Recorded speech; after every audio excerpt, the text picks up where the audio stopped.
Welcome, everybody. Today I have a special guest with me, Deanne Kelleher, founder of Kaos Group. And today we're going to be bringing a lot of value when it comes to work systems, processes, and just making sure you can get through the chaos. Deanne, welcome. Oh, hello. Thanks for having me. My pleasure. Thanks for accepting the invite. I know it didn't take much, but we still worked a few days to get this going together. And I think just so that we can set the tone for our podcast today, we are in a time where people are in chaos and there's so much noise out in the economy, out in the world, out of the past 5 years, even as a business owner, we've probably been through the most chaos we've been in decades. And our goal is just to help entrepreneurs, solopreneurs, maybe even those looking to get started. How can they get started correctly? But most importantly, when they are in the chaos, how can they navigate chaos? And I thought there would be nobody better for that topic than somebody in that industry, in that field, and as the name says, chaos. So for us to get started, tell us a little bit about Deanne. Who are you within Chaos Group, outside Chaos Group? What brought you to even found Chaos Group in the first place? Oh, it's brilliant. Well, thank you so much for having me. It's really a funny story how Chaos Group started because I was young. I was working in the salon and spa industry. And we were one of the salon spas that had the largest retail area. And we were the beta user for a software company that was huge in Canada at the time. And beta testing meant that we would try out how their new booking system, how their, the tools that they were rolling out, we would test it first because we had so many service providers, we had so many service rooms, we had so much retail. So we were that perfect person, and it was fun for us. And they were so engaged with how our business was responding to the software. In those days, this ages me a bit, but in those days, a lot of the businesses were still writing appointments and books. And this software company was quite brilliant, and we were transitioning with them to booking everything on the computer. So because we were adept at it, the team at the software company asked if I would consult with other business owners. The person I worked for had no problem with it.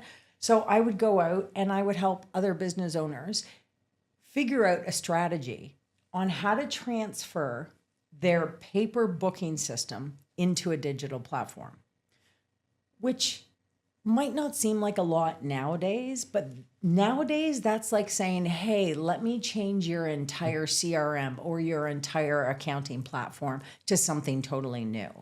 So when I would do this, of course, I'd write a little document and I'd, give it to the owner and I would check in on them and see how they were doing.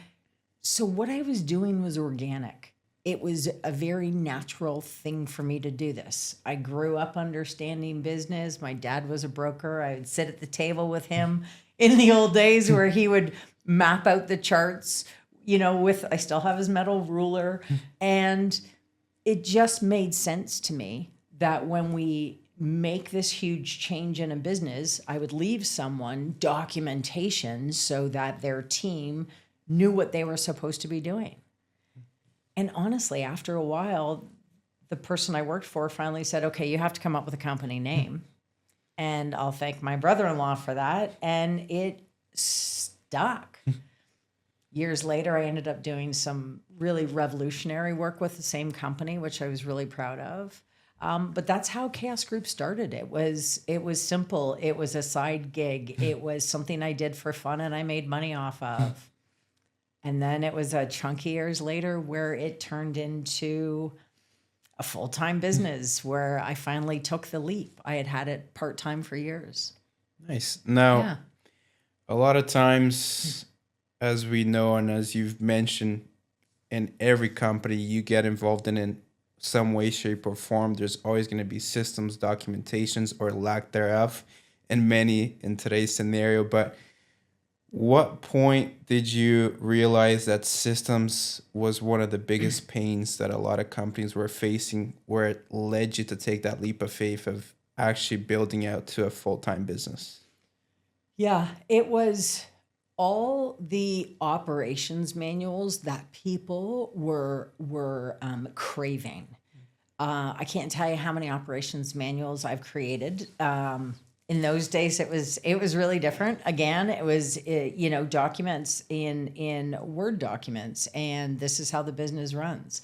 But what I realized, so in those days as well, I gotta say, Chaos Group was under the label of professional organizing and business optimization, because people I worked with were like, so what about my home office? And home offices in those days were not talked about. It wasn't, work from home. And in people's lives, they really wanted organization. They wanted to figure out how to do what they were doing with less frustration, more efficiently. And I'm talking everything. People have always wanted and been grappling with, how do I manage my time better? How do I manage the work I do more effectively? And all of that ties back to a couple of things, which is, when we make changes, there needs to be some understanding of what are those changes and how do I apply them. So if you and I are talking about building in time to go to the gym, well, it needs to go on a calendar. So nowadays we talk about time blocking or mapping things out, or call it whatever you want. If you actually don't know what time you're supposed to leave your house, and you don't know what time you have to get up to be able to leave your house, and you don't know how long you're going to be at the gym so that you can get back home so that you can sit down at your desk at a specific time, if we can't map these things out, life becomes really challenging, because we're always thinking, what am I doing wrong? We're not doing something wrong. We're just not applying the piece in the middle, which links, this is what I have done. So this is patternistic. This is what I am now going to do.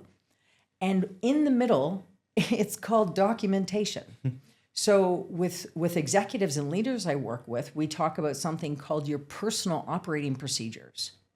How are you going to do, or what do you need to be doing each day, week, quarter, month, year, so that you're hitting the mark on your deliverables?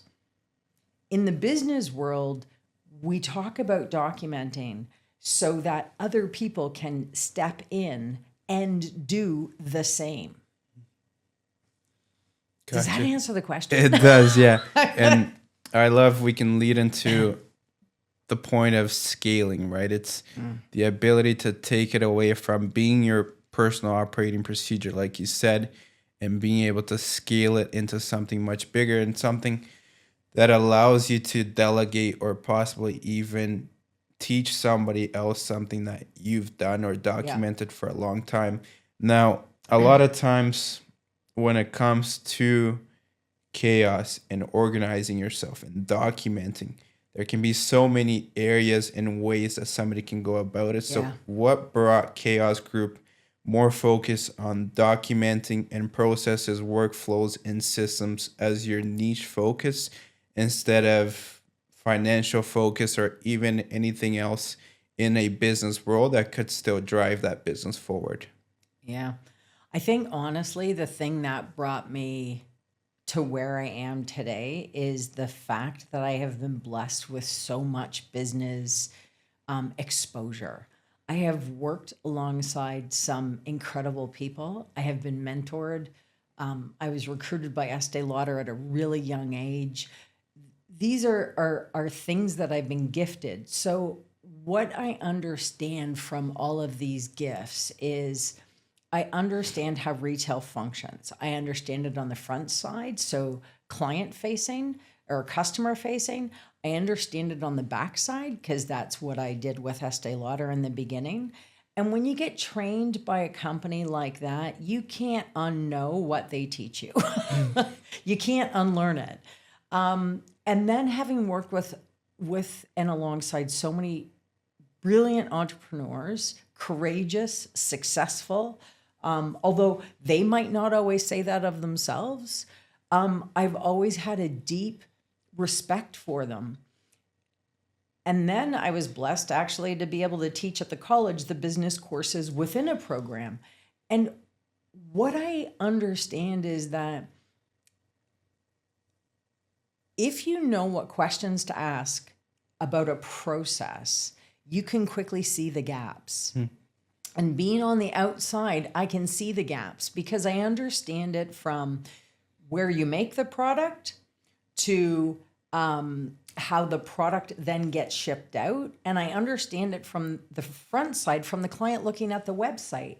So every business has key areas of business functionality, and it's across the board. Everyone has marketing, everyone has finance, everyone has documentation, operations. Like if you just think of the main headers on an org chart, everyone has them and they're all interconnected. And when you actually start to see how that thread weaves between them all, you can quickly see the small gaps that if you actually trim tab, your efficiency, it goes up immediately. What also happens is that companies hire people and they're so happy these people will stay with them and work with them that they forget to go back and say, hey, what is this process? So what happens over time is it's almost like an interesting transference where someone is happy to be hired and do the job. Then what happens is they've created so many workarounds to make the system work for them because the stakeholders don't have time to focus on it and they can rely so heavily on that person that over time, those dynamics oftentimes become challenged. That person has a hard time going on vacation. When they come back, they spend 3 weeks recuperating. So I think, honestly, the shortest answer I can give you to that is there are so many common threads that if we sit down and say, just tell me your process, most people can't say the process in 10 sentences just for one role. And it becomes so big, I look at it as a mind map and they look at it as confusing. But when you actually start to break it apart and pull it all out, these stakeholders have created this business and it's brilliant. And it only got a little carried away because of workarounds and people haven't gone back and strategically looked at the systems they have.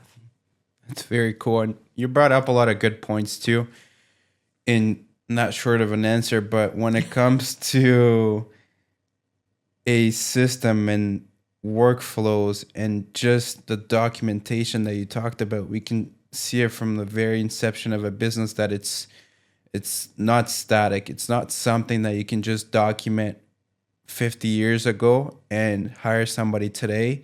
Yeah. And you think that the same systems that worked 50 years ago is a system that person's using it, which creates a lot more pain and chaos when you do have these key persons or key talents in your company and you think that they're using your system, but they actually created workarounds to excel at what they do as a professional, as an employee, that led to you losing focus on actually working on your processes and workflows. And I think a lot of business owners gets carried away from actually reviewing their processes and improving their processes. And we'll go into deeper on how to involve the people in the process, like you always say, instead of building a system that it's not really revolving around your business. But to start us off, I wanted to deep dive into one of your systems, which I see it all over the website, and then we'll go into the mantra and things words that you live by. But tell us a little bit where the Core 4 system came from, what pillars make up that system, and why do you have that system in place today? Okay, so the Core 4 system was created quite some time ago because people will often reach out when they've hit a threshold of pain. I have to say, it used to be around paper. So here's interesting. We think we've left paper, and we haven't truly. A lot of studies will show you that the use of paper in certain circumstances has actually increased like more than twofold, because people are so afraid that stuff gets lost in the digital filing. But the Core 4 system was created so that people could think very systematically and have a method in which they could place their papers. So often, and I'll say this when I'm speaking, so in the old days, you'd have a desk, and at the desk, there was the inbox. That's how the email inbox got its name. So there's an inbox, and that's where mail would go. And someone would open the mail and sort the mail. So we would send, anything financial related off to the accounting department, marketing and sales, and it would move this way. So what happened over the years is, as assistants, executive assistants, people working in offices who were adept at that, were removed from the workforce or from most workforces, people were left to try to figure out how to do things on their own. And what happened is, when people started to call me, it was often around tax time, ironically. It was also often when they were being audited. And the problem was, they would have boxes, piles, bags of receipts, of papers. And all of that and everything, if anyone looks around their office right now, what are those papers? What are those things that are things that you need to do? So if you think about it, a pile of papers, mail in anyone's world, is something that you actually have to action. So something you have to do, a bill you have to pay, something that needs to be filed because you need to keep it for reference. And let's just say right at the top, for, 7-10 years, speak to your accountant. So to do, to pay, to file, or to read. So now what's happened is, digitally, this has sideswiped a lot of people, because people don't know where to put their to read stuff, right? So their tabs on a toolbar, hopefully people are using apps that actually bring all the reading material together so that it gathers it and it can actually read it to you in a summary, which is a really cool way to read. But we have articles, we have white papers, we have reference material, we have education, we have things that we want to do for ourselves personally, professionally, all that stuff to read. Where does everyone put it? It used to be a newspaper that would come in, or a magazine that would come in, and we've joked because, people would have stacks of National Geographic or, The Economist, or, whichever newspaper. So that has dwindled off a bit, but what's happened is it's escalated in the digital world, and people are just as confused and overwhelmed, because where does it all land? In your inbox. Haha, ironic.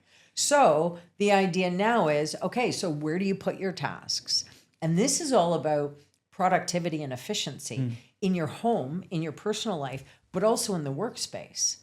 And if we don't create a methodology in our workspace about where are we putting the things that we need to do, the action items that come out of meetings, who's responsible for it? How do I know, as a business owner, a stakeholder, a team leader, or just an individual, what am I supposed to be acting on today? Where are all of these things? That's why project management softwares are working out really well. But when you work as a consultant, figuring out what project management software they're using, so there's a lot of confusion around that. And when people are working together and they're not defining, where do all the to-dos go? Where do the action items go? So everyone can see it. So there's full transparency. So we know what Mary Jane and Bob down there are supposed to be doing by Wednesday. So that's your to-dos. The to pay, how do you know your bills are getting paid? A lot of people have automated things coming off their credit card, which is great if you're an app for $2.99 or $12.99 a month, because it's just recurring. So there's an upside for business owners to think about, oh, well, is there a tool that I have in my business that I could be offering my clients that is that small recurring thing to create revenue? It's not what I do for a living, but it's a great suggestion. So to do, to pay, to file, where are these things being kept? So when bills are coming into your inbox, where are you printing off the receipts? Are they going into a folder? Is that folder tax related? If you have a team member that leaves your business and they have information, do you know what they call that folder? So to do, to pay, to file, and to read, well, we can let the team figure out how they're going to read their material. Does that make sense? It does. And I think it's overlooked, like you said before, when it was in front of us on a desk, then people actually had to work through a system and keep themselves organized. And I feel like technology, in a way, helped a lot of us, but in other ways also disorganized us and created chaos in a way, because you're so focused on, oh, it's all automated, oh, it's all working itself. And then it gets to a point, I've worked with clients operating, and we've talked about it in the past, of 8 figures, $10 million, $20 million operation businesses. Yeah. And because it's so automated, or access my bank here, or check my mail there, or check my CRM here, that everything stops to communicate with each other.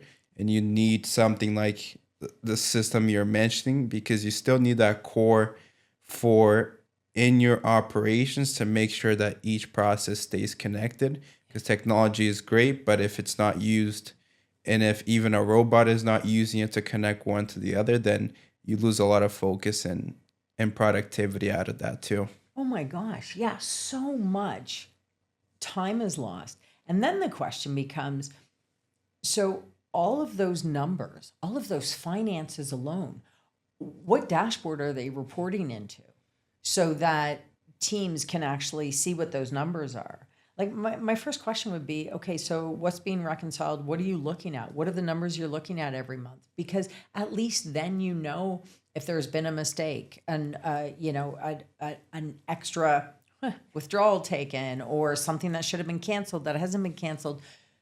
So that all ties back so much to, as an organization, what are we going to do? And when I say organization, it could be 2 people. Yeah. It doesn't have to be big, but what you have to know is, if I don't make it in today, I have a sort of a theory I use. If I get hit by a bus, how is this going to impact the business?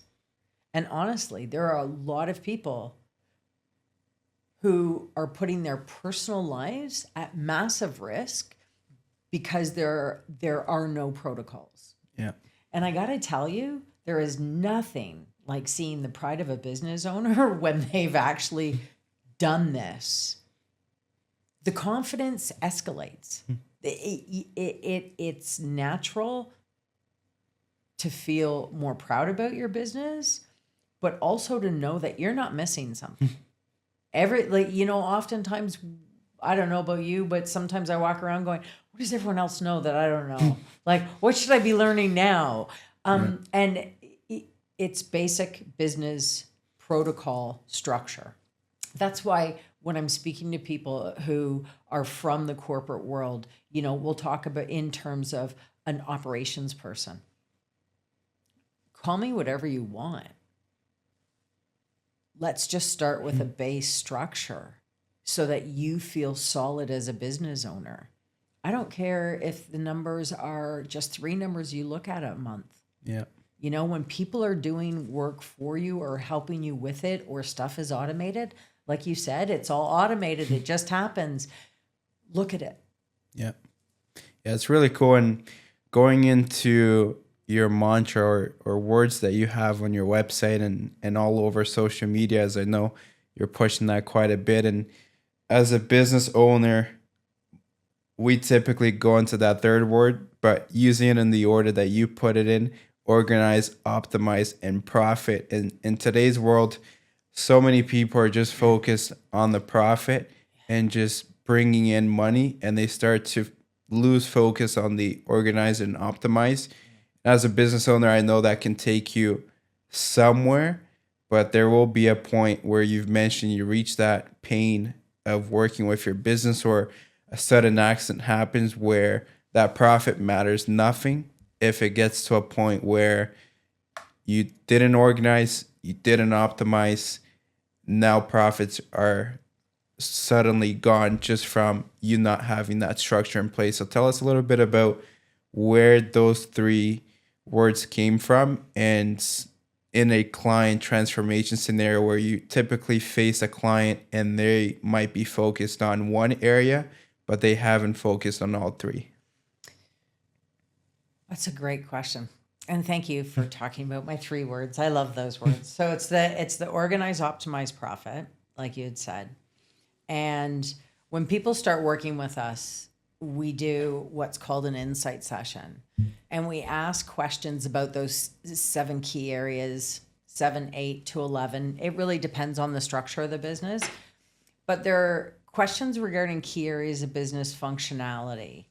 And we ask the questions not in a way so that I can tell you what to do, but so that the business owner can really quickly and easily identify on a scale in each of those business areas, where are we doing well and where are the gaps?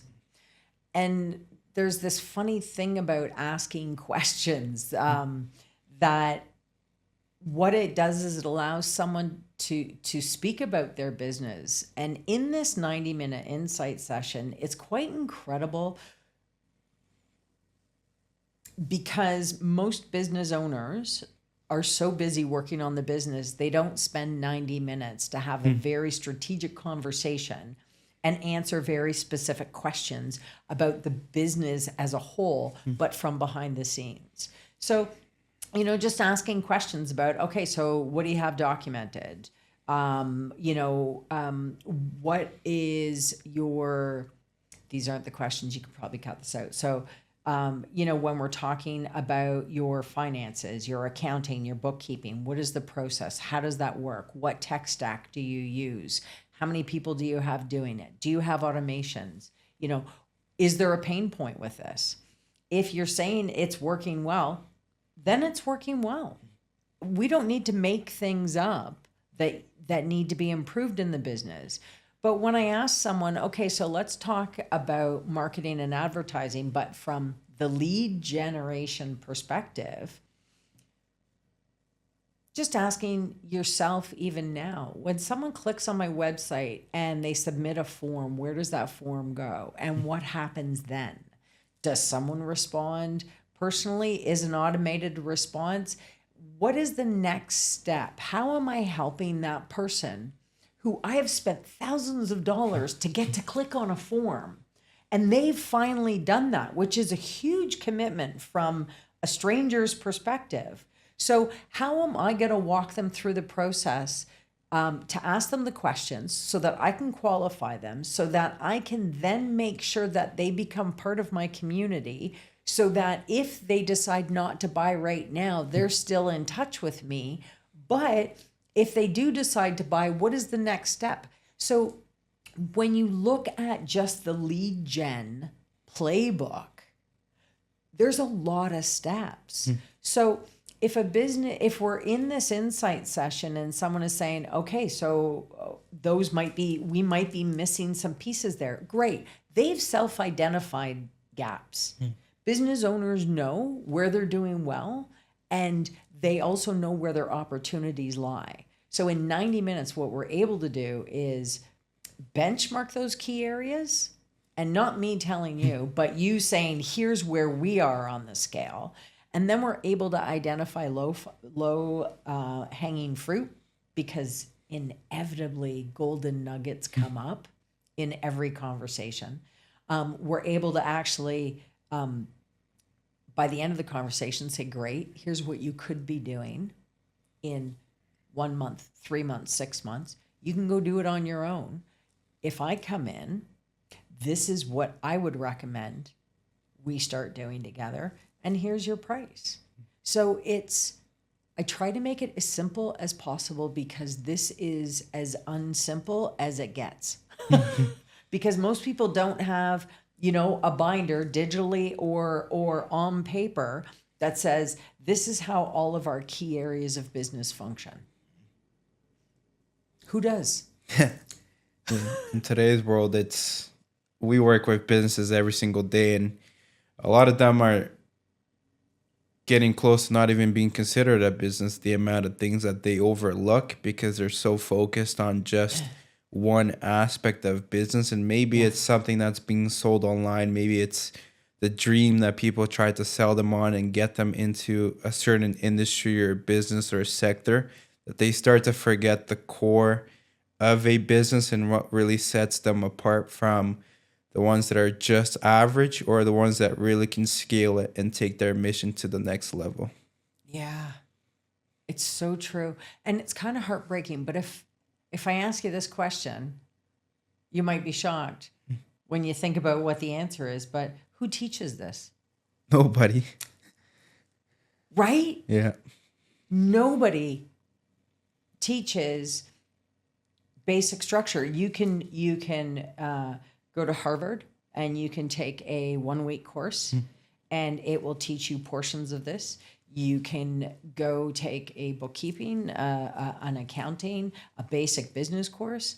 You can do a BA, an MBA. In that arena, you might get a lot more of this. But I would love to know who's talking about creating, just standard operating procedures for what is done and what needs to be done. And from those standard operating procedures, what are the metrics we're looking at? Because ironically, I didn't answer your question earlier when you asked me about organize, optimize, profit. Can I talk a bit to that? Of course. Yeah. Okay. So the organize idea is, and I'm looking at my cheat sheets here, which is kind of funny. The organize, optimize, profit is a methodology we use to work. And the organize is where we're actually collecting all the data. Because again, I can work in any industry because I don't come in and tell you. When we're collecting the data, we're identifying that. How your systems work is how your systems work.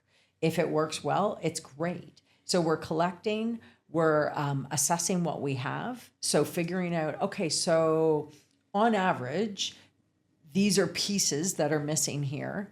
Let's just start to develop them and then it can be built on. And then strategizing. So figuring out, okay, now that we know what you have, because most companies have way more than they think. Even if it's pulling it out of the knowledge from the minds of the team, there is so much more knowledge that people realize that they have. So then the strategy is, okay, so what is going to get us our biggest return on investment? Whether it's saving time or saving money, because a lot of people keep thinking that they need to hire somebody. But before you hire someone, what I'd ask is, okay, so if you're going to hire them, that's great, but what will they do? Yeah. So when you're strategizing, you can look at the gaps, figure out, could someone help us with that? How does all of that work? And then the optimizing is actually acting on the strategy, implementing, and then making sure that we're documenting everything. So personal operating procedures for people who do, their personal at work. That's great.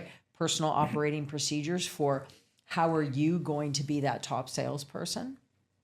But then there's the standard operating procedures. How does this work in the business? Yeah. And then after that, you're looking at profit. So to be able to profit, you need to be able to review what you're doing. So everything needs to be measurable. You need to revise it. So figure out what needs tweaking, what needs that fine adjustment, and always review it. Weekly, monthly, quarterly, whatever those metrics are that shape the business. Yeah. And it's a really cool system and way to break down something that can be very complex in some situations, or like you said, a lot of times people think that they don't have it, or it's going to be such a pain to get started into fixing or building out processes. But a lot of times, if it is a smaller business, the owners or the executives or the people involved in the business, even if it's a mom and pop shop, they are the system, they are the processes. They already do it every single day, or else they wouldn't be where they are today. And I think that's a big key point for people. And we talked about who teaches this stuff. And to an extent, nobody teaches it, but we live it every single day. Yeah. And a lot of times, even as a student or somebody going to school and even building a business, a lot of times people think it's not taught, but it's how we live. And you said those insight sessions are so important because it takes you away from the operations and lets you look outside in. And I think if people actually stopped to say, okay, when I go to school, what gets me to school? Okay, it was a plan. A plan there came out. Okay, but for that plan to came out, what happened? I had to go through a process of getting into the program. To get into the program, what did they have? They had to market themselves and guide me through the process of pretty much bringing me as a lead. Once I'm there, secure me, put me in a plan. I execute the plan, and they revise that plan every single year to see if things can be improved, changed, and adapted. So I think a lot of people sometimes get so stuck in where am I being taught this stuff, but it's just all around us every single day. Yeah. And it's similar for business owners too. A lot of times business owners are living in it every single day. They just get so lost in the noise and chaos that they think they don't have anything, but they have what took them to where they stand today. So it's so true. It's so true. So many business owners are so much more powerful and brilliant than they even recognize. And it's that's why this is empowering. That's why knowing their money is empowering. That's why knowing exactly where they stand. You know, people say budget. Well, budgeting is great and it's looking forward. But if you need to be able to pull a P&L first, possibly, and understand what the numbers are telling you. Because the other experience is that some people think they're doing really, really well because of what the bank says. So if there's money in the bank, I'm doing well. If there's no money in the bank, I'm not doing well. That's a really hard way to live. And it's often not the total truth. Yeah, very true. And the budget point that you brought up, we can even say it to the budget versus actuals conversation. And so many people say they need a budget and they build out a budget. So let's say it's documentation. They document what the year should look like or the month or the quarter. But they never look at actuals coming in and what is the actual operations in and out. And the budget actuals is that same scenario of somebody having documentation and actually executing on that documentation to actually be able to revise it and see what needs to be improved. Yeah. And people overcomplicate things, but it's all around us. It's the same thing as building a budget and not looking at real numbers and documenting something and saying it doesn't work, but you haven't used it. Yeah.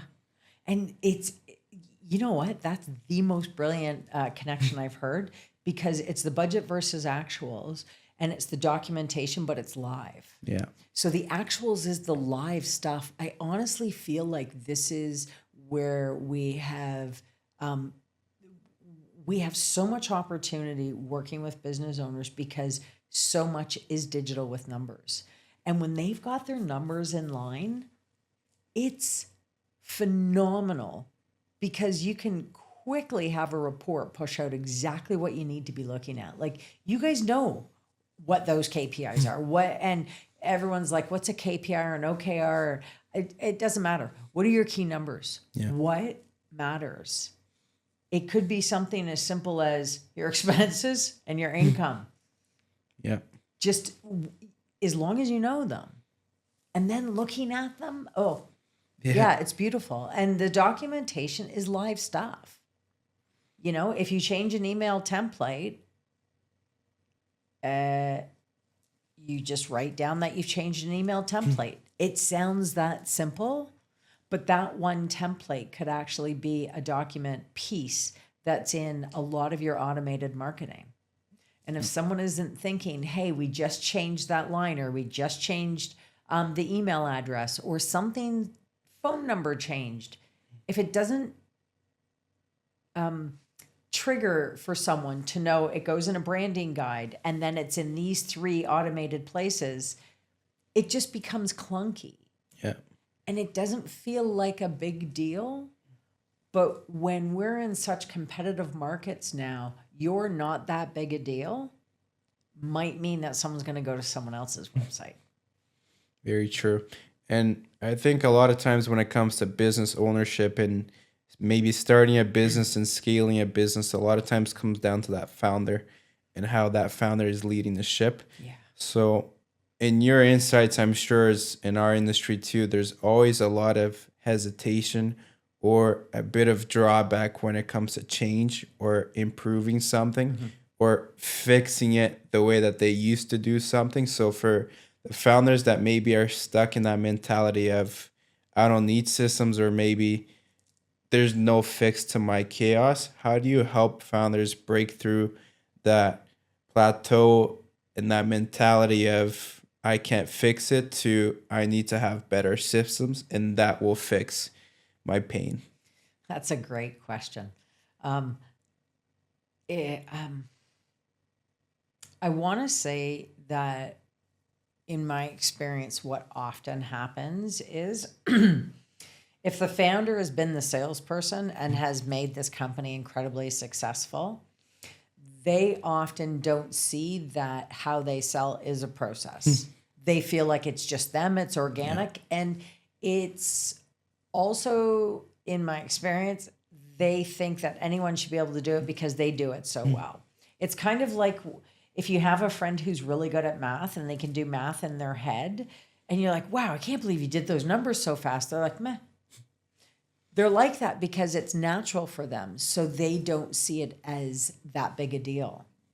So when business owners and I are in those initial conversations, they have to truly value that I can bring something to the table or someone can bring something to the table for them that is going to make things better. So usually they're not the ones thinking that they need to process what they do. But what happens is through the work we do in the business, you'll often see, because everything in business is connected, you'll often see that conversations come up and it's like, oh, so I wonder if you did that in your process, how that would impact this process then. Would that be more efficient? And one of the most interesting experiences is a lot of the team is like, oh boy, if they would just stop doing that or do this differently, it would really help all of us. So because they are big enough people to say, I'd like to do this for my business, for my team, I don't need it, but they do. Those conversations actually bring to the surface what some of the linking processes could be to make things better. And that's when they start to realize, okay, so I might not change, but the team who is below me, who is doing what I do, they can change. So you tell them to be different and I'll just keep selling to the people I sell to. And that's okay too. Yeah. Do you know what I mean? Because they're still reaching out to a market that they can speak to and the business can create those workarounds. It will balance out. It doesn't all have to happen at once. Yeah.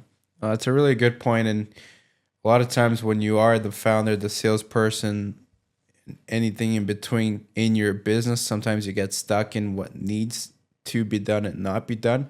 But I think listening to those pain marks and pain points from other people in your team will be key to actually organize yourself, create a system in place to optimize it and be able to focus and take it to a much higher scale than what one person can do. Because when it comes to one founder, one salesperson, the limiting factor is time, and time is not something that you can buy back or buy more of. So I think a lot of times people get so stuck in, I know it all, I can do it all. But if you actually had a system in place to do what you do, and if you truly believe in the mission and vision that you had for the business in the first place, then you do believe in systems so that you can bring that mission and vision to a much greater scale than just yourself selling it to whoever you can reach in that certain day. Yeah.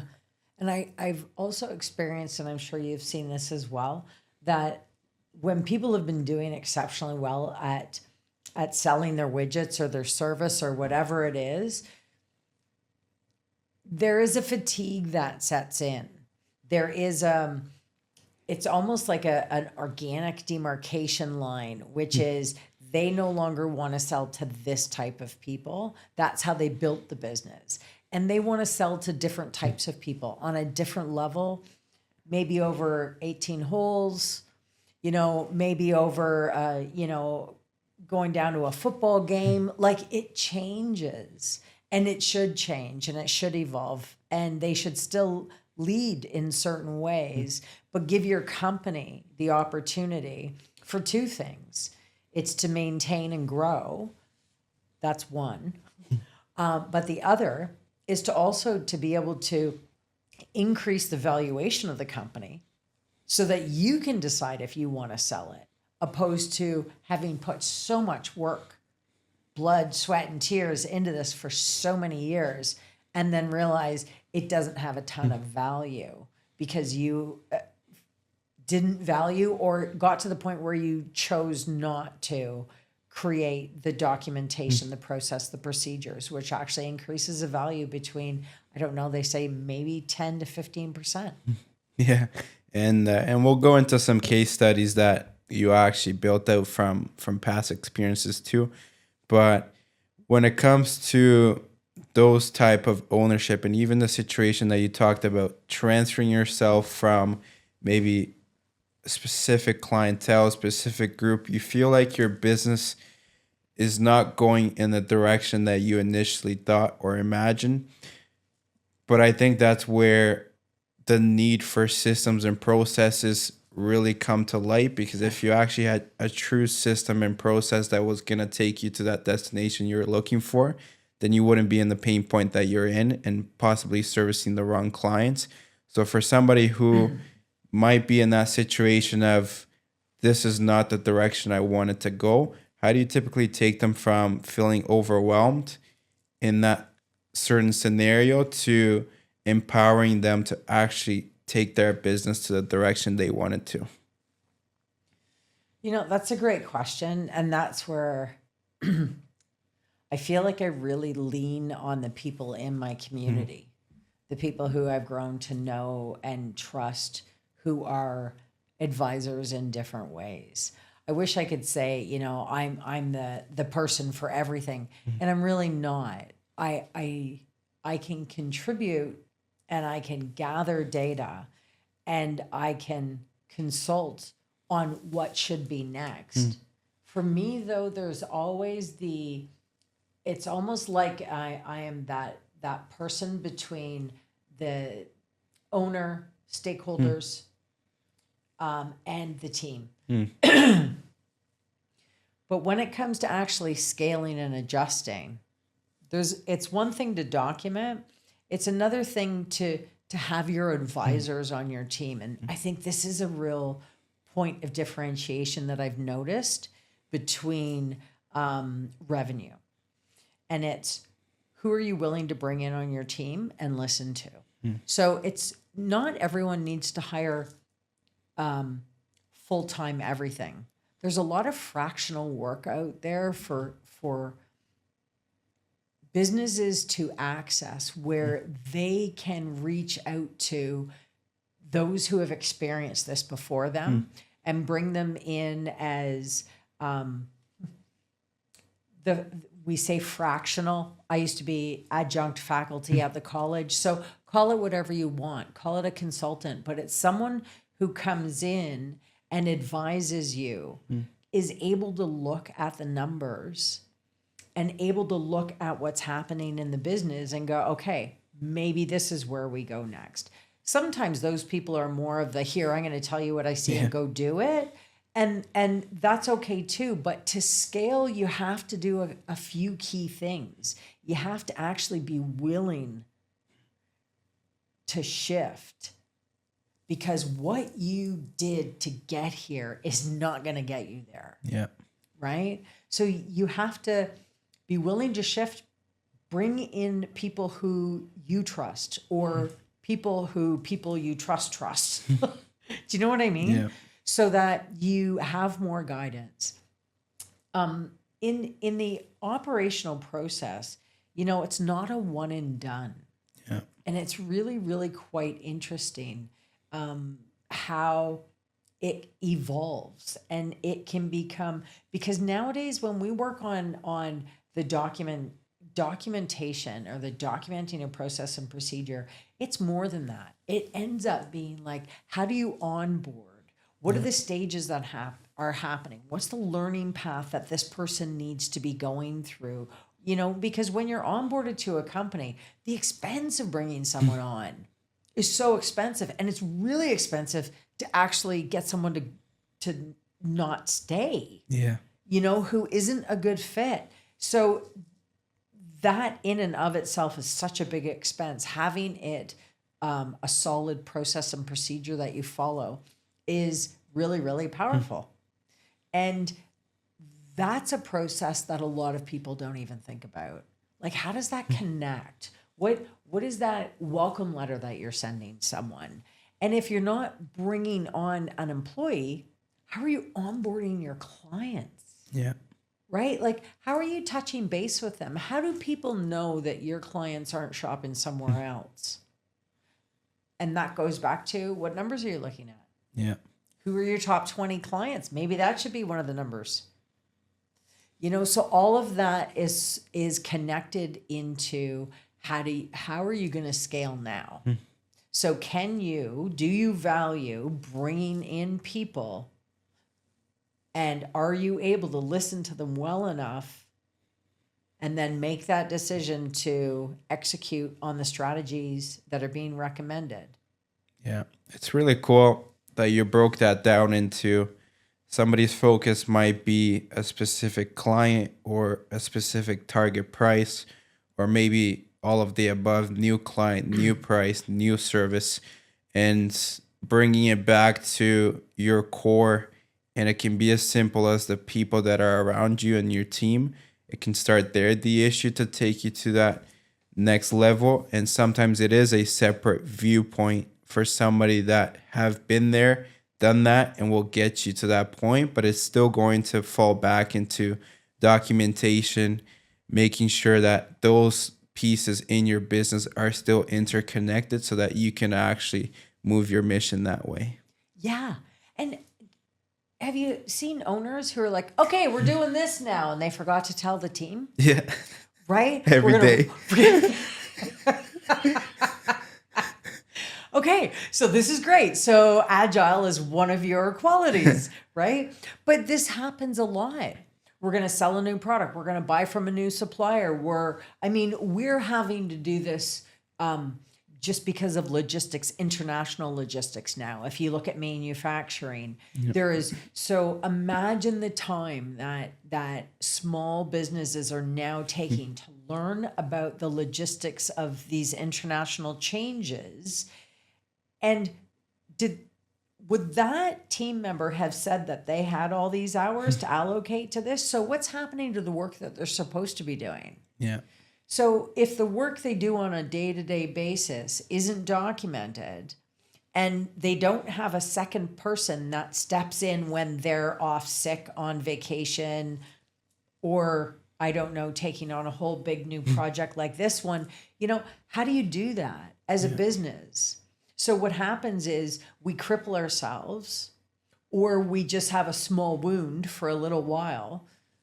And instead of going through the painful process of documenting and training and having these structures in place within the business to sustain you when things like this happen. Who in their right mind would have said, okay, so we're speculating it's going to take a whole bunch of hours of everybody's time to talk about this. And, so all the work you do that you feel like you're overloaded with every day, well, that's going to change. That's not a conversation businesses have, because what they're thinking is, how do I keep the money coming in? How do I keep the revenue coming in? Yeah. And I think Those are all great points, and we can go into the manufacturing world as an example in your case study. But I think a lot of people are in that world where they're facing so many chaos and noise and changes internationally, like you said.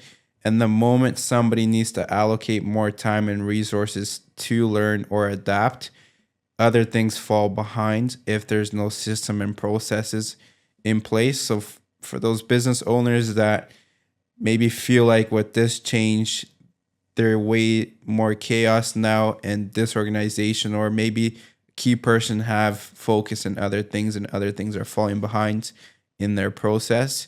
And I've seen in your case, you mentioned of simple things like shipping errors down by 61% and just an increase in profitability, in a very simple thing in the manufacturing world that some people can overlook. But what's your approach to that when it comes to a broken system, and how do you go about it to just set a foundation for that specific industry?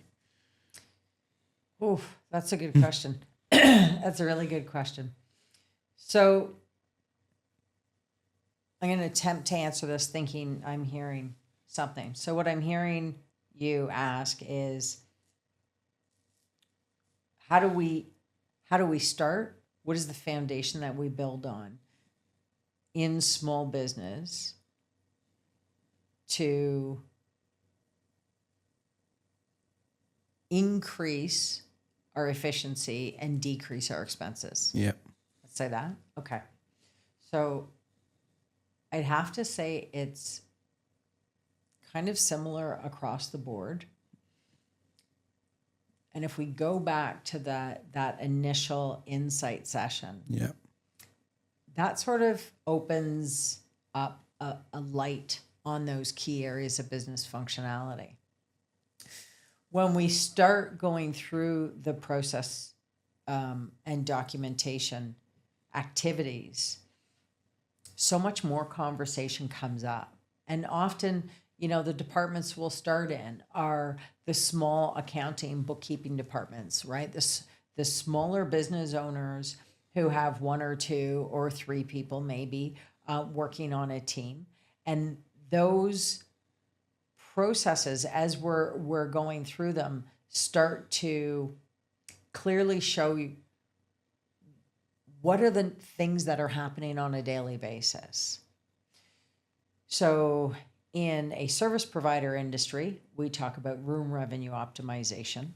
Within manufacturing, the first thing I'm going to be looking at is who are you buying from the most? And we start to see that in the documentation. And my first question would be, if you're buying from one supplier and they are your biggest supplier, I would really be asking myself, who else in the business does this? Because what happens if something happens to them? Yeah. So I'm not saying do it to harm them. I'm saying doing it to protect yourself. And then the other thing is shipping. Yeah. Shipping is it is such a beast to tackle and to figure out, because it's weight and box size and all of these things. And it's hard to reduce the cost once it leaves the building. But are there ways that you can share the cost or adjust the cost? And again, I'm not the consultant financially that way, but when that red lights to me, when someone keeps telling me what a pain their shipping department is, or you see on invoices massive credits or massive charges because of what we're bringing in, and maybe we're not charging enough shipping out. So when you create these processes and procedures, like how do you invoice the client? When do you invoice the client? How often? What are your ARs, right? All of those things are part of these processes, this documentation. And I can't help but see it because we discuss it so we can write it down. You know what the other side is? The fact that most businesses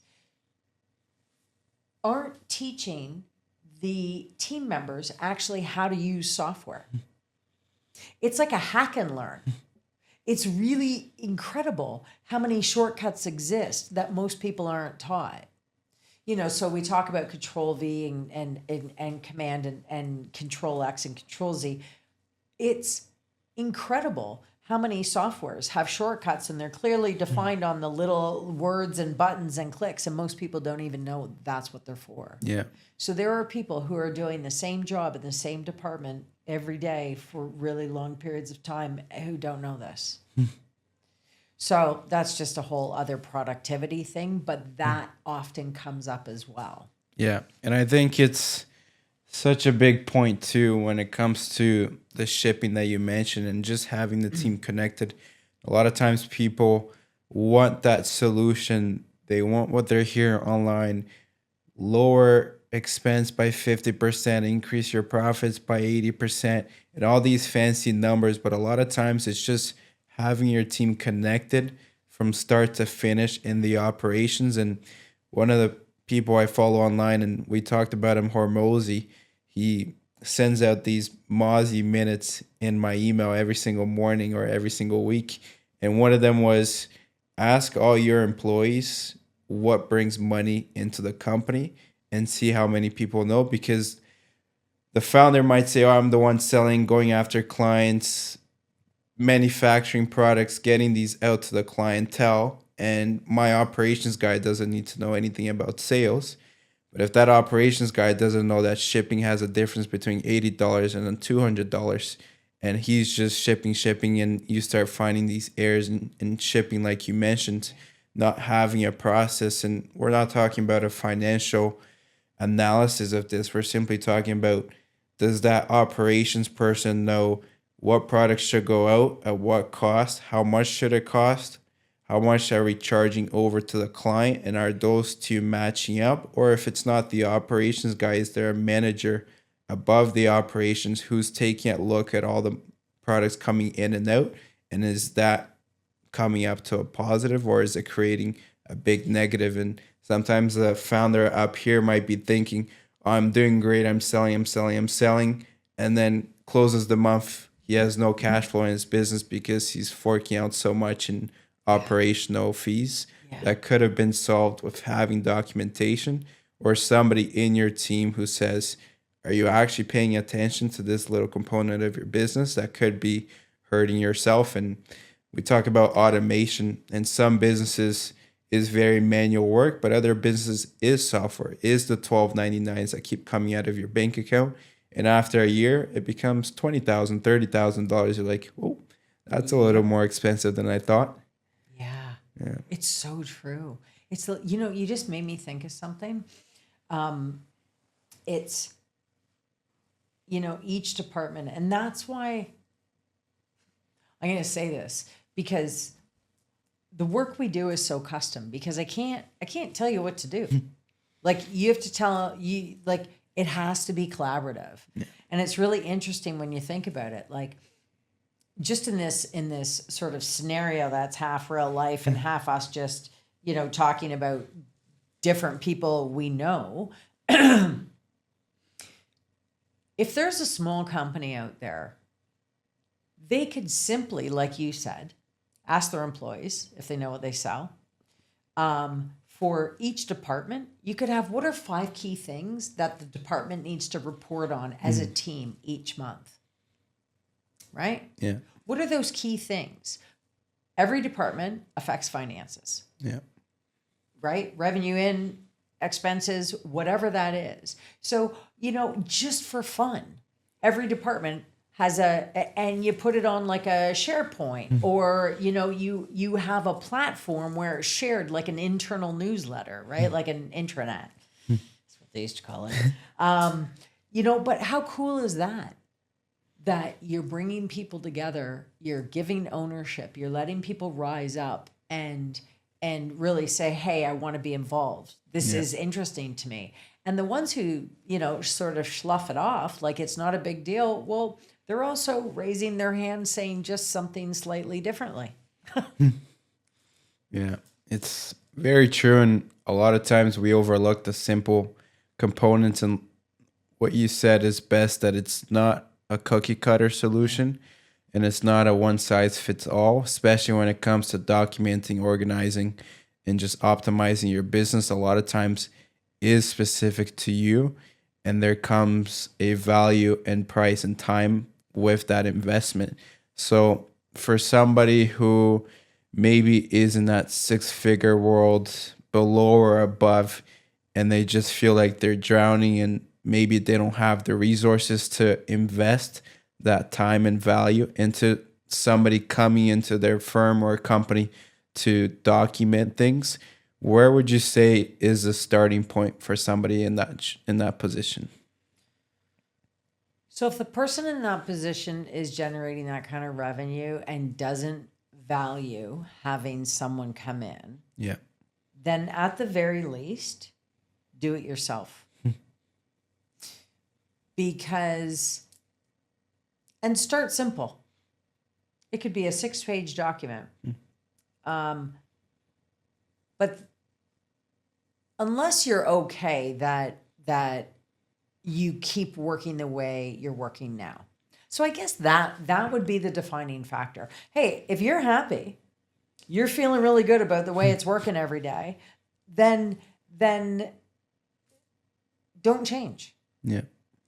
If you don't value the advice of someone who has experience, an accountant, a lawyer, someone who invests your money, and you're going to do it on your own, go do it on your own. That's okay too. Because in my world, I no longer care to convince people who don't value it. I love working with people who do. Do you know what I mean? Yeah. So if you want a one and done, I got people for you. If you're actually looking to change the way you work so that you can get different results, that's where the fun begins. Yeah. And I think it's cool to look at that way. And a lot of people try to put into perspective where they want to get to. And like you said, if they're happy where they are today, then DIY systems could be their solution. But a lot of times, no systems and just continue to be in that world is where you're going to pretty much end up at. And if that's your mission, that's where you see yourself, then good for you. You can continue in that world. But for the flip side of that, you might have somebody who wants to get to that next level, next step, whatever the case is. They value having an insight from somebody like yourself. Where would you get them started? Even if it's not a year process, as we know, it's very custom, and it's not like I can do a call with you today and say, this is your plan of action for the 12 months ahead. Sometimes you can, but it's the execution of that plan. But if somebody could only do one thing in a 12-month period, what would you recommend they self-analyze and get started on right away? Oh my gosh, that's a brilliant question. Yeah.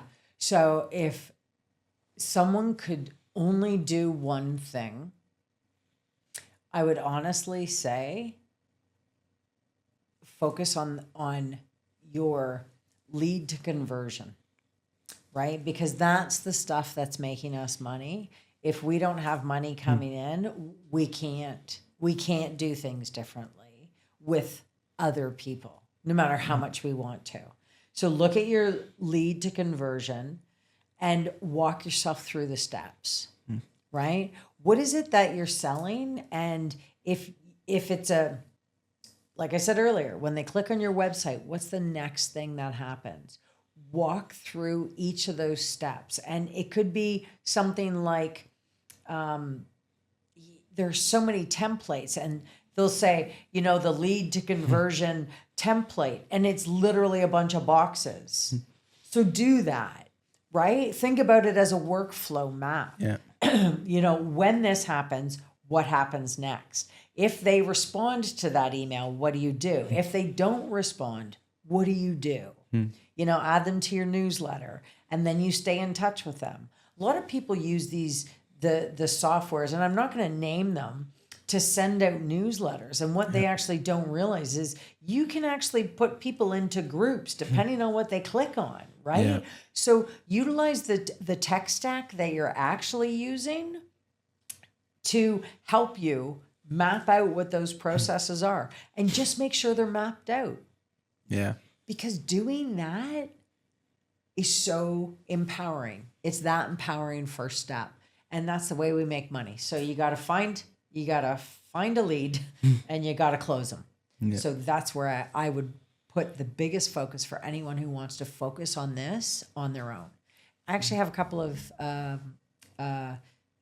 documents I can happily send out if people email me. Nice. So we'll get those out to everybody after this too. And I think the key point that you brought is sometimes when people are feeling stuck and maybe lack of or limited resources, a lot of times it comes down to creating that resource, which, like you said, it's some people overcomplicate things of, I need new clients, I need to shift my focus, but a lot of times it's look at who invested in your business so far, maybe who's in that email list, where are they clicking, who can I group them into and create an offer to reach that clientele. And obviously that's going to generate the revenue that you're looking for to be able to fix other things in your company and maybe other pain points that you're going through. And sometimes people get so stuck in, oh, I can't move any further because I'm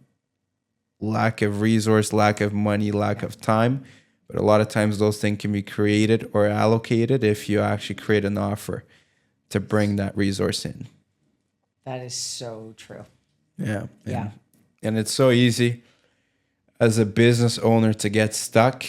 But for those that are stuck and need to not only focus, let's say that lead converted, closed, and now they're part of their business, part of their community, what would you say are other two processes that they can focus on to make sure that that client obviously becomes either recurring or even self-promoting of their business to bring in more business in that world? Because a lot of times you can be so great at bringing in clients, but if you can't retain it or duplicate and multiply, a lot of times that also leads to very little success. Yeah, that's a really good question. So retention's huge, right? We spend so much time and money finding a client and converting a client. Let's just keep them, right? And they don't have to be buying all the time, but it's identifying. So if you're selling widgets, how do we sell them another widget? How do we, inspire them to buy 2 widgets? But if you're selling a service, that's a different ball game. So your service could be, what is the next thing that you would naturally do after you buy this service from me? But the retention piece, I think, is even simpler than that. And you won't be shocked when I say, if you map out, write down, document, I'm trying to find all the ways I can say document. But if you look at, what are the touch points in your customer service care process, right? When are you going back and asking them how they feel about it? I'll give you a really great example, and I won't say which car company, but I would take my car to get repaired, the oil change on the regular basis, and there was always a little something extra I needed to do, and there was always a light burnt out. So I had this one vehicle, and the lights on it burnt out all the time, and it used to make me crazy. I actually have learned since how to change my light bulbs, inspired by someone. So after I would go to the dealership, they would send me this email, very automated email. Although I had hoped that if I sent my response, that someone would reply. So the first time no one replied, the second time no one replied, the third time I'm that customer who's kind of like, I don't know if I ever want to buy this brand again. Yeah. That's how impactful it is. So the client retention piece is, are you asking your clients, are they happy? And not are you happy, but are you asking questions that give you insights to how you can do better? If you're sending out these automated responses, who's answering? Yeah. Are you replying? So retention, a lot of the time is, have we provided you with what we said we would. So what is that process? After the deal closes, whatever type of business, service, widget, whatever, after the deal closes, what do you do then? Well, you keep them in your tribe. You keep them in your community. You keep reaching out to them.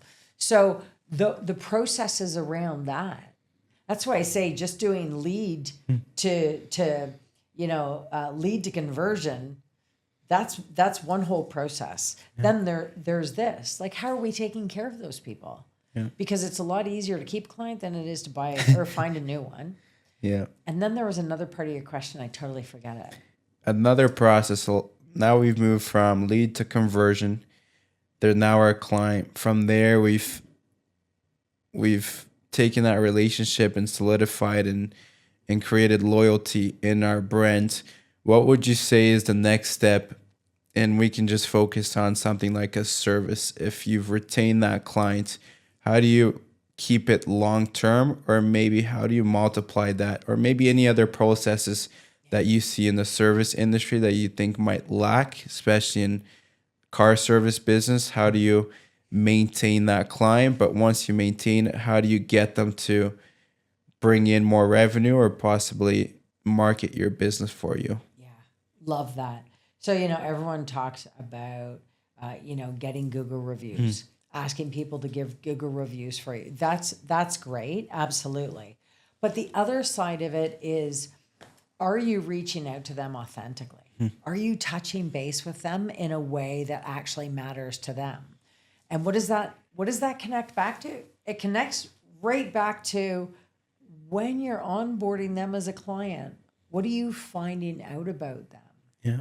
So, there's this beautiful connection between who you are as a business, how you've grown this service business, everyone's saying automate, do all of this digital stuff, and then that fine touch, which is, engaging with these people in an authentic way, but it can still be automated. Yeah. So that newsletter, having people continuously being engaged with your community.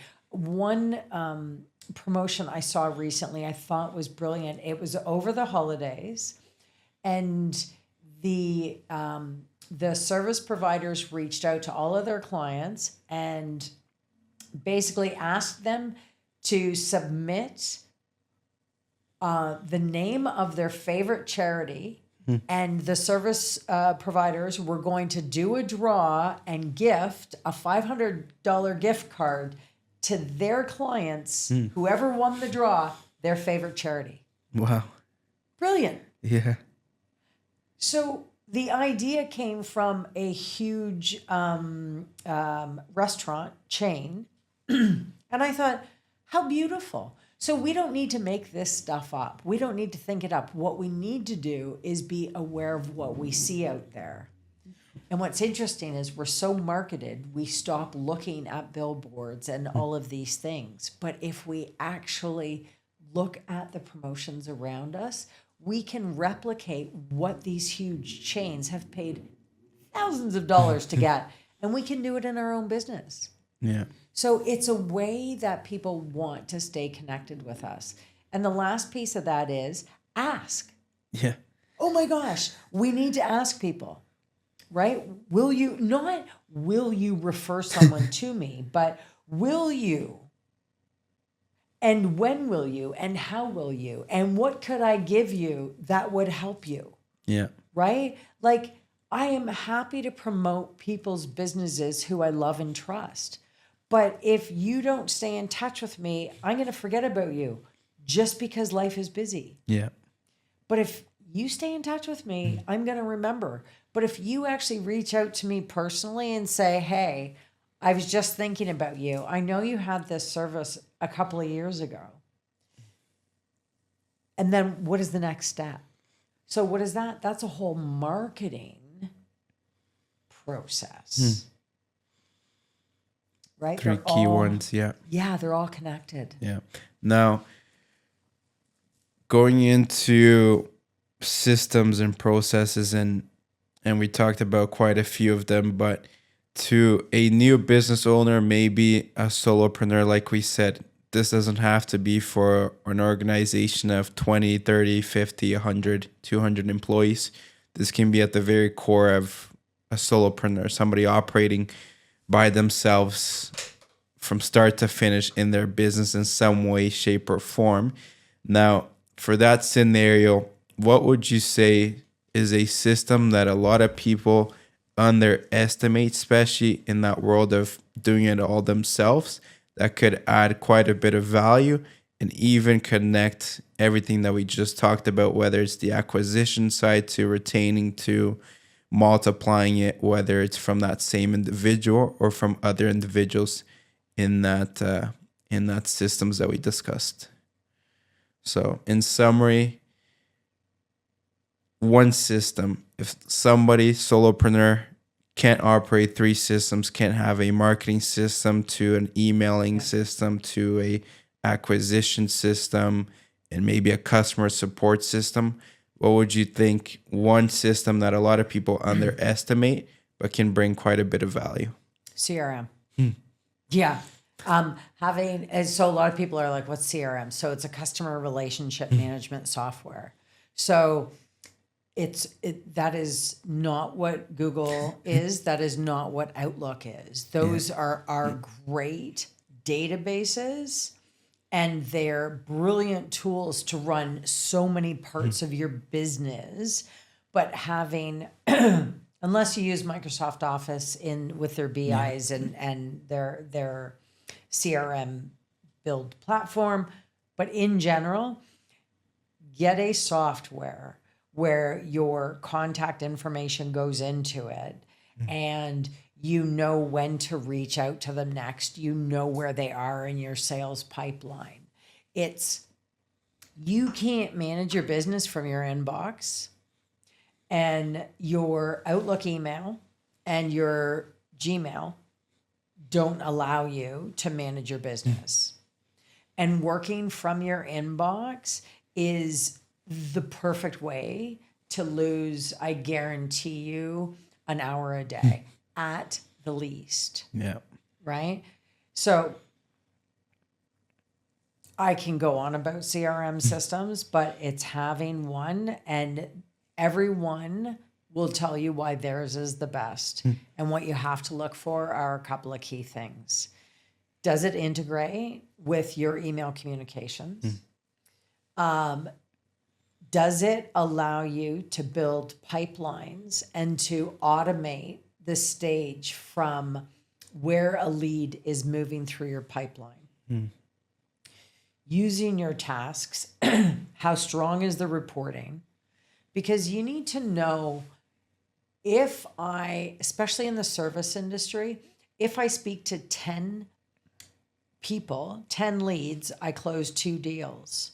So for you to get 2 deals next month, you need to speak to 10 more people, 10 brand new people.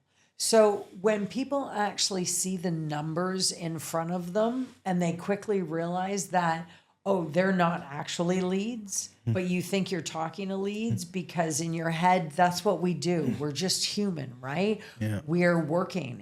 When I ask people to actually identify where they spend their time, it's really heartbreaking because it's often revenue generating time is the least amount of time in a week because we're so bombarded with all the administrative weight of who am I supposed to be following up with? Where are all the things I'm supposed to be doing? Oh my gosh, what bills am I supposed to be paying? So that's why everything we do is about optimizing the behind the scenes.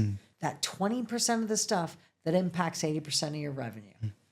It's really cool that you brought that up because a lot of times we brought up a CRM, and before I even thought about asking that question, I had the answer of a CRM in heart as well. And a lot of people might say, well, CRM is just for sales. It's just to bring in clients. And like you said, people might be moving away from such a simple system that is not rocket ships out there. As you said, there's so many, and they could tell you whatever they want about a CRM, but it's simply a contact list that allows you to put into a process and document that journey of your client coming in. And once you have brought them into that one section of your CRM, you can still filter that in and use them in future sales. And a lot of times business owners are so focused on, okay, I got them to one, let me just focus on the clients now, and they forget to get themselves back in the cycle and actually bring in revenue. And that's where a lot of businesses get stuck, because they forget that one, even though you won as the term, and sometimes it feels so rewarding, it's actually the first step, not the last. Right. And even though it's at the end of your CRM, usually it's where the work actually starts. Yeah. Once the work starts, it brings us back to the main key points that you talked about, which is organize and optimize. The profit already came in, the revenue came in. Now it's time for you to organize the other areas of your business so that you can actually focus on bringing in more revenue and generate that. And people overlook the importance of documenting. And sometimes one person operation, they might say, oh, I brought that client in, I don't have to focus on bringing more. But the moment somebody leaves is when they start to think about documenting. Like you said, sometimes it takes that pain, but why wait for the pain when you can just use one system? If CRM is all you can have, from a CRM, you can probably do customer support. You can do email answering. You can do email automation after 2 months, 3 months, 6 months, a year. So it's more than a CRM. It can be essentially what keeps your business going until you can actually have other software and processes for the other areas of the business. Yeah, it's so true. You just made me think that onboarding is almost like a sales pipeline in and of itself, right? Yeah. Client onboarding more specifically. But yeah, it's really hard to watch how many individuals are just so exceptionally good at what they do. And you must experience this where you're like, wow, like, good on you. You've been doing this for how long? Wow, that's amazing. Like, yeah. I don't ever find myself not amazed at the people I work with. And I have a lot of respect for when they reach out, because it's hard. Mm-hmm. It's also hard because in the industry, people will say, I'm a consultant or a workflow specialist. Well, no one says that, I think, other than me.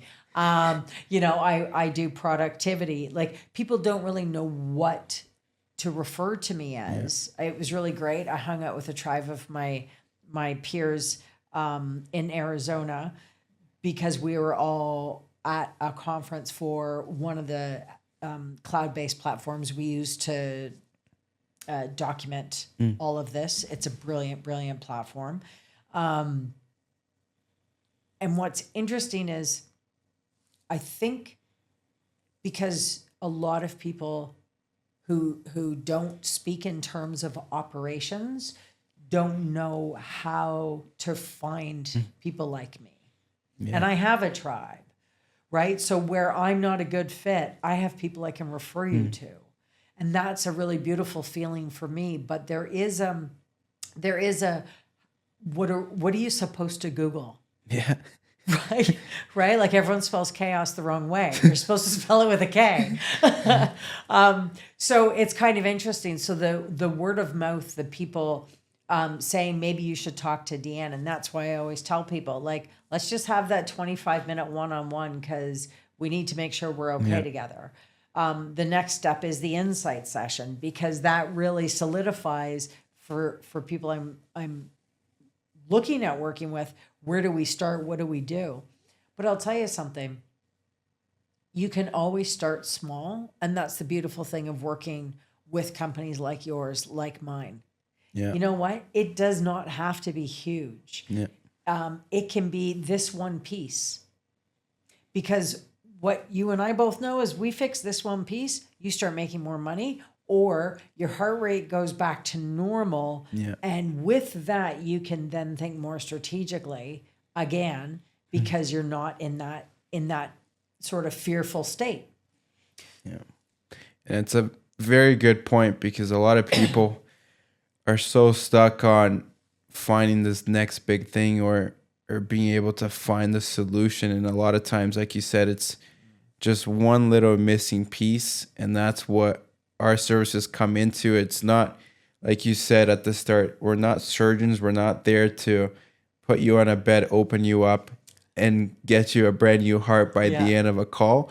It's just by simply tweaking something in what you already have to be able to let the heart do what it does best, which is just bringing in everything that you've already built, and you're just missing this little tweak to be able to actually excel at what you do. So for those type of people in that scenario, in terms of Kaos Group itself, not chaos in their life, but if chaos is present, tell us a little bit about after the insight, after that initial call, what are typically the next steps?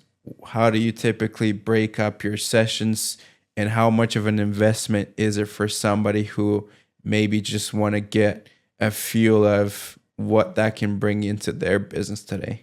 Nice. That's a great question. Thank you for asking that. So oftentimes after the insight session, when they've agreed we're going to start working together, we do a mapping session. So that's always the first session. And it's because when people are speaking in a conversation where I'm not invoicing them, we're both invoicing each other for the exact same amount of money because we're both sitting there for 90 minutes. I'm actually doing a little more homework after it, but it's that 90 minutes. So that's our equal exchange of money. The first session where we've onboarded them as a client, the mapping session is done because I need to make sure what you said is true. And it's not because it's a little bit about that, but it's, if we've decided in the insight session that this is where we're going to start working, we need to map out. We need to go right back to the organize, optimize, profit. We have to go back to the organize and to the assess, collect and assess. So the mapping session allows us to do that. And over the years, I did freestyle for a long time and then found that I was becoming overwhelmed because there is so much. So I have really great, no one will be shocked to hear this, systems that I follow that give all of us a framework for what is common. So if you say to me, okay, great, we're going to start with operations. Well, I can't tell you how many line items that identify what are the common sort of processes and procedures in operations. But we start small and then we build out. And it's very systematic. So what it allows me to do is understand from the stakeholder, what do they want to do? And then figure out what actually exists from their perspective. Then I work with their team leaders or them if they're that operations person. And we just sort of build the whole piece out. Sessions are usually half day and they can be virtual and they can also be in person. Some people just really like the physical in-person thing, and I'm happy to do it. From there, what you're looking at is usually a half day session every 2 weeks, but it kind of never happens that way. Sometimes it'll be 2 in 1 week. Yeah. Sometimes it'll be one session with team leaders. Sometimes it'll be the next session. I'll be back working with the stakeholders because this sort of upends what everyone is thinking and doing. Yeah. And what it also quickly does is show everyone that there is change happening. So change also needs to be managed. Yeah. So generally what I say to people is, look, let's work in a minimum. If it's a small, really focused project, we can work in something as short as 6 weeks.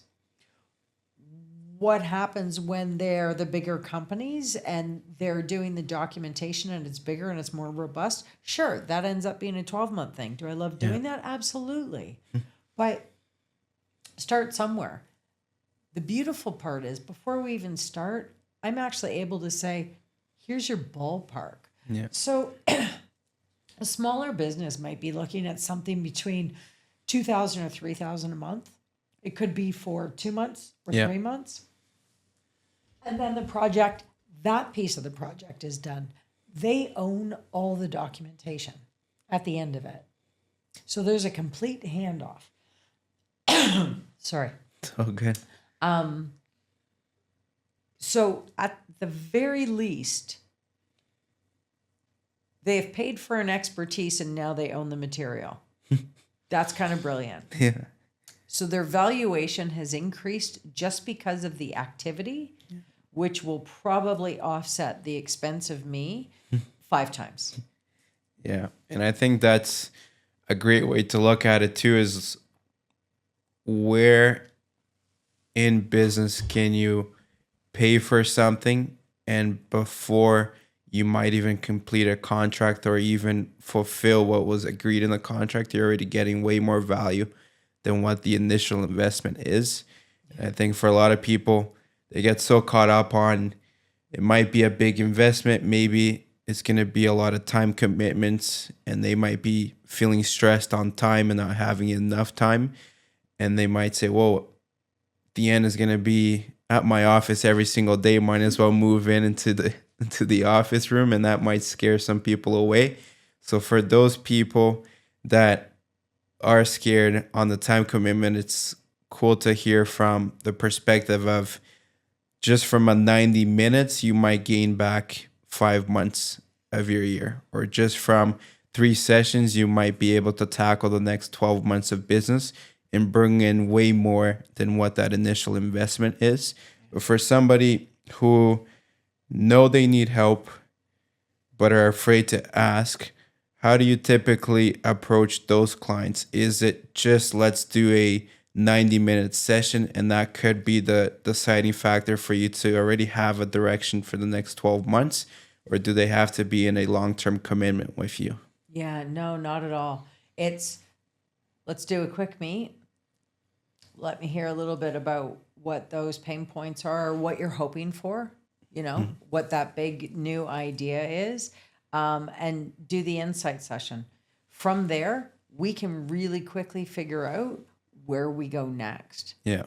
The insight session, and like I said, it's easier for us to both invest 90 minutes to decide, okay, let's not move forward. Yeah.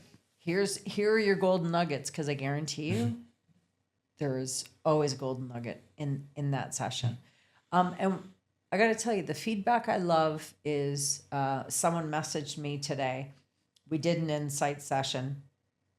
It was something as simple as, what are the questions you're asking so that you can identify, is this a good client for me? Mm-hmm. Because for people who do a lot of networking, sometimes if they are really social, they just enjoy it and say it's a lot of networking.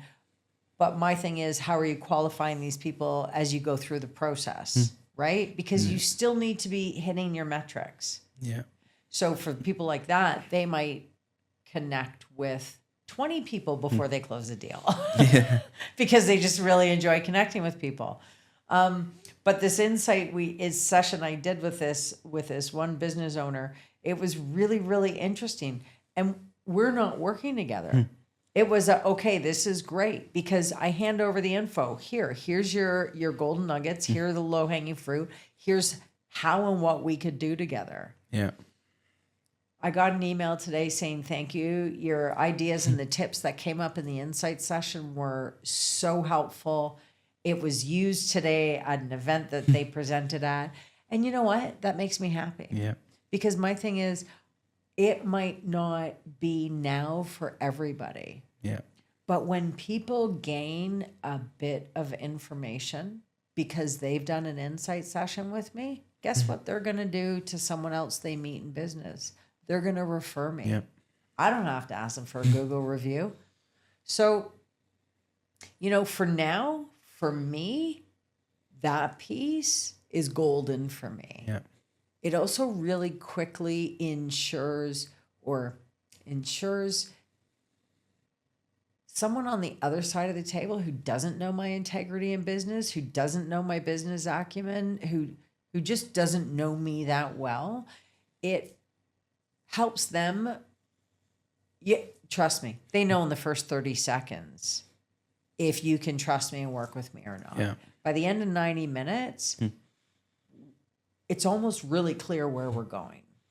So if it's not now, it's okay, because it'll be later.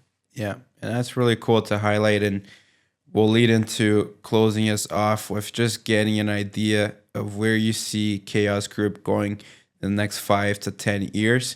But it's very important to highlight, I think, for a lot of people, they might look at it as 90 minutes, but the reason there's so much value, and like you said, gold nuggets packed in that 90 minutes, it's because it's not coming from just 90 minutes of knowledge. It's experience that you've built over decades in the industry, and the experiences, the mentors, the people you've been involved in and supported over time. I think that's a key component too. A lot of people think it's just 90 minutes of their time, but it's just having the ability to connect with somebody who's an expert in that field or have experience in that field that is going to help them direct to that right direction in the business and that horizon that they've been dreaming of in their business. So to close us off, tell us a little bit about where you see Kaos Group going in the next 5 to 10 years, and your target client, or possibly your goal, your mission that you're in the pursuit of to be able to help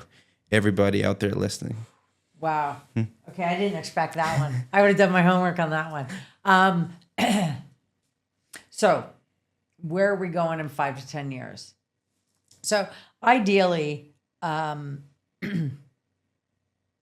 big picture, I would love to be sharing this with more people, right? Like, you're so receptive to it. You understand how the business is layers, whether you're a solopreneur, an entrepreneur, an enterprise. It's about layering and understanding that there is a framework to a business. And I would love to speak to larger audiences about this.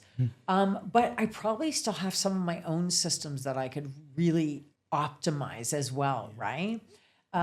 We are going to be launching the Organize, Optimize, Profit book this year, which will be great. So that'll be walking people through this framework. Because the big difference in what you do, very much like what I do, is we don't talk about how to do it. Well, we do in conversations like this, but we actually do it. And that's the difference. Yeah. I don't really need to talk a lot about the concept of it, because that's what you do in those future planning meetings when working with clients. The doing it is the important part. So that's why your question may have thrown me off, because it's like, oh, that's big picture thinking. But honestly, it's working with a lot more clients. It's growing my own business and having that balance between small business owners, but the companies that are looking to, increase their valuation and optimize their processes and grow their business. Yeah, that's my goal. I forgot the other question, but yeah, so that's my main goal. Yeah, I don't know. That answers it, and I think we are in a world, like I said at the very start, of chaos and changes, and more than ever, AI and technology and robots and all this talk about replacing human capital, and to an extent, it's very valid. But if you still don't have the documents and the processes and the systems to feed a robot, that robot doesn't do much for you. We can talk about ChatGPT probably for an hour of how the way the input comes into the system really defines the outcome that you get it. And we're overcomplicating with this whole AI stuff and think it's innovative. But if we think back to grade school, we were taught the input and the output and what actually leads into that result. And I think a lot of people might be getting stuck in the noise and the confusion and AI and replacement, but it's going to come down to documenting encapsulate your knowledge and your expertise in whatever industry sector that may be, whether it is coming up with AI or not, to be able to scale it and use those systems to, again, save you time, save you resources, and just help you continue to move forward in business. And in that matter, in that point, tell us how people can get in touch with Kaos Group. Is it through social media, website? What's the best way to stay in touch with you or reach out to you after this call? Oh my gosh, thank you. Yeah, visiting the website. So it's kaosgroup.com, spelled Kaos group.com. You can find me on LinkedIn as well. We even went and did this crazy thing and started an Instagram page this year. That's, prepping for the book launch. I'd love to say one more thing though. Yeah. It's amazing. And it's on the heels of you talking about AI and the confusion it's creating. I'd love small business owners to remember this, especially those in the service industry, that when you have people on your team who are pushing for automation and, this is the way, this is, the old way of doing it. You should really get into the new way of doing it. And you don't need to let that pressure sit on your shoulders because people used ledgers for a really long time. So there's a time and a place, and you can't automate if you don't understand your processes.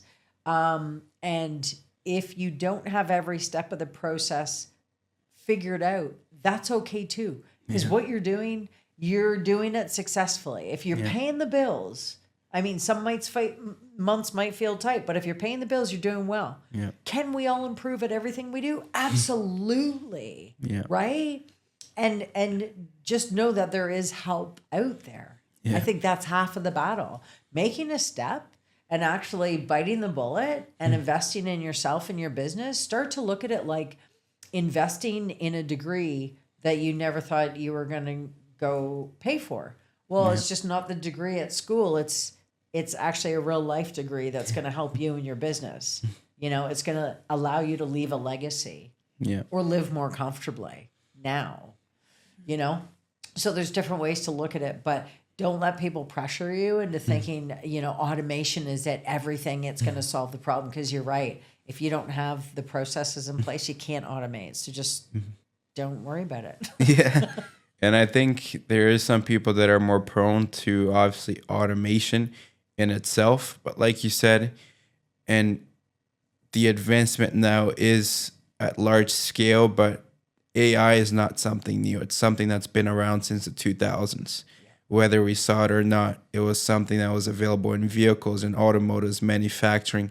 It's been there and it's continued to be there. And it's just a matter of how can AI be a tool to help you scale and continue to improve your business rather than work against you. And I think that's an episode of itself and a podcast of itself, just to talk about how we can leverage AI and technology to continue building out documentation, systems, processes, or even using it to a point where it's that post implementation analysis and using AI to bring you the data to know if the systems and processes are working and where you have to adjust. So to an extent, it can replace and automate areas of your business. But like we talked about, the documentation, the processes, the systems can't go away, at least not in the next few decades in our world. So it's a cool topic. It's something that can come up to quite a few hours of talk. Yeah. But we'll keep that for another time. So that wraps us up with our episode today. And everybody watching, you know how to get a hold of Kaos Group. I'll link down below as well.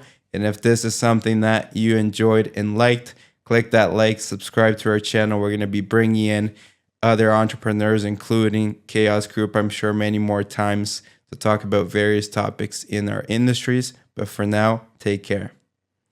Thank you.